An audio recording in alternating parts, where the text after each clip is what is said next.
proclaim a prophetic truth is essentially to be a good listener and to place yourself in the space where you need to be listening. The prophet doesn't stand apart and tell truths. The prophet stands in the middle of the people and articulates what everybody is thinking and feeling. Hispanic women, las hermanas in particular, intuitively, I think, sought out and brought a voice to that prophetic witness. Las Hermanas started officially in 1971. And the reason it started was by several Latina sisters in U.S. religious congregations feeling pretty isolated. At that time, we couldn't even find a mass in Spanish, a priest that spoke Spanish that your grandmother could go to confession to. In religious life, we joined the orders. We had to leave our culture at the door. We were not to speak Spanish. Everything that was familiar was left at the door. And the main line was, it's your responsibility to adapt. And then in society, we were looking at all the injustices, glass ceiling for Latinos, the small numbers that were getting higher education. And we realized that as sisters, we were probably among the most privileged of Latina women, because especially those of us that had joined congregations had more education than most of our Latina sisters. And so there was a real obligation that we had to do something. And at this time, there was a whole civil rights movement going on. There was, the Chicano movement. All of these movements were going on, and the sisters who were in convents often felt, they were watching it and wanting to participate. These two sisters, they wrote to the bishops of all the dioceses asking for the names of any sisters with Hispanic surnames. It was all by snail mail, and of course got very little response. And then they went to LCWR, who was more responsive. And so through LCWR, they were able to build a mailing list of Hispanic sisters in different parts of the country. So they called a meeting in Houston in early 1971, and there were about 50 sisters or so that participated.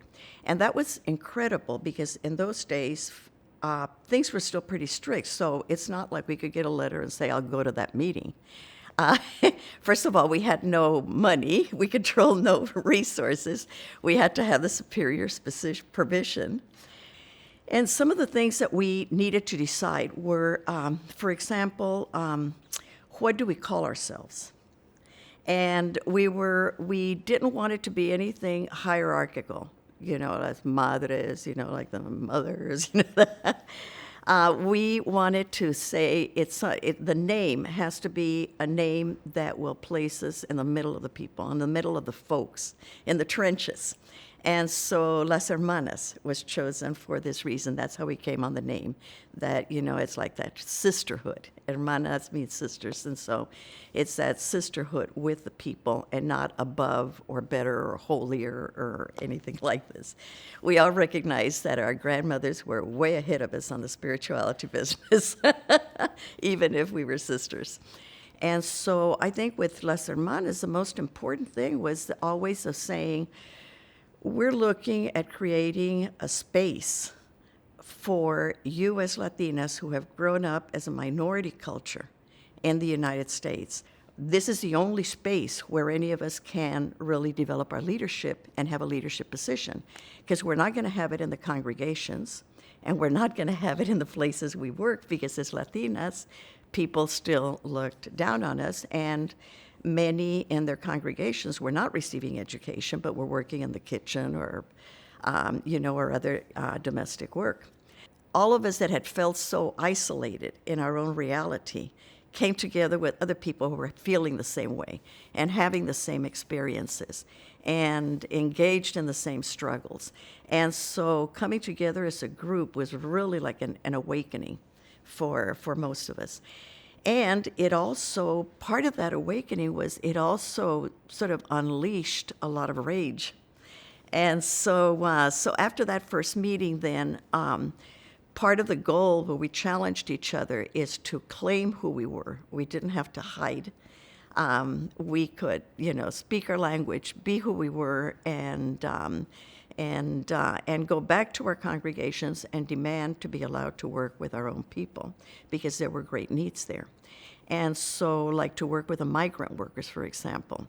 Most of us at that time were in middle-class schools or in hospitals. And so we came back with these demands, and of course they were not graciously accepted.